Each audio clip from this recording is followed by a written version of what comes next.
Hey guys, forgive the portrait mode video. I felt like it was the best way to really show everything in the frame of what's going on here so that we can actually pick up the screen showing the drive mode changes and show that there's no trickery going on here.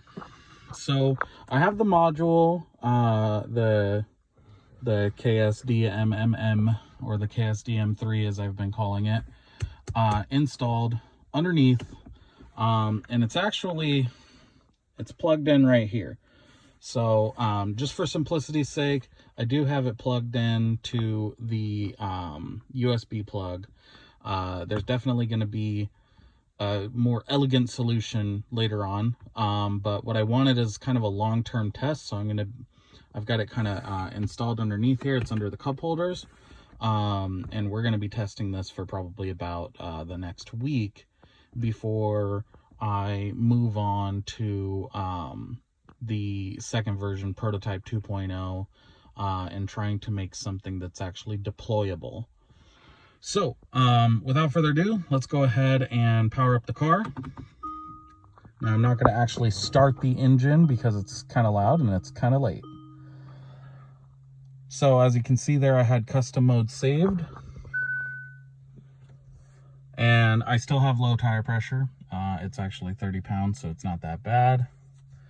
So let's go ahead and we're going to start things up. So I do have it hooked up with the new diagram with the beta version that is going to disable your ISG passively here. It can actually memorize your ISG, so it works kind of like the memory module that you guys have seen on some import websites. It takes up 2 more pins, another transistor, another diode, and another resistor. Very, very, very simple to set up. You just got to be running the beta version of the software that I've written. So let's power the car off. And we're going to get kind of a full view here. Power it back on. Nobody's touching that drive mode knob. And you can see it switches over to custom. And the auto start stop is turned off, indicated by that yellow light.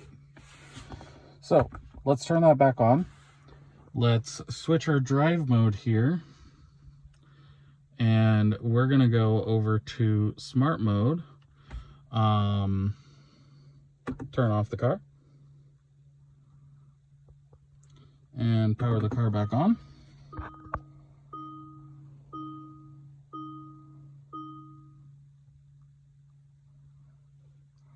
So you can see the drive mode switch to smart. ISG is enabled.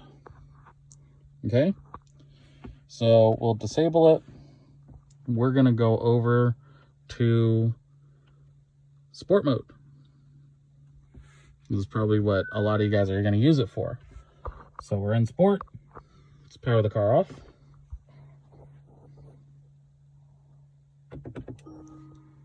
Power it back on.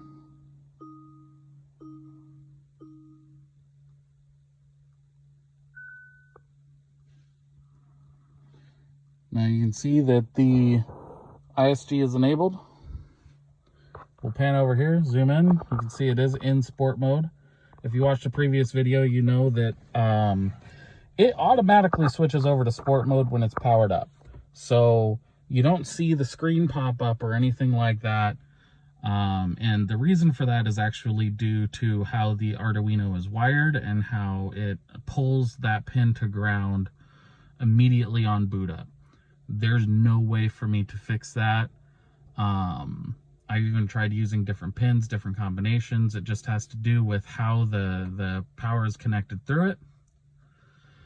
Nonetheless, it's not the worst thing in the world, and software workarounds can do just fine. So essentially, it accounts for that. In any drive mode that it saves, it will either it will essentially remember that it's going to be either in sport or comfort instead of comfort or eco, and just use an offset. So if you look at the programming, which in the video description you'll see the write-up, then you will understand it's very clear that that was something we had to bypass. Different Arduinos may work a different way. This project was set up for the Arduino Nano, but I did leave a variable in there that's defined when the program is written, and you can adjust it if your mileage varies. Thank you for watching. Have a great day, and I will keep you updated on how this next week goes.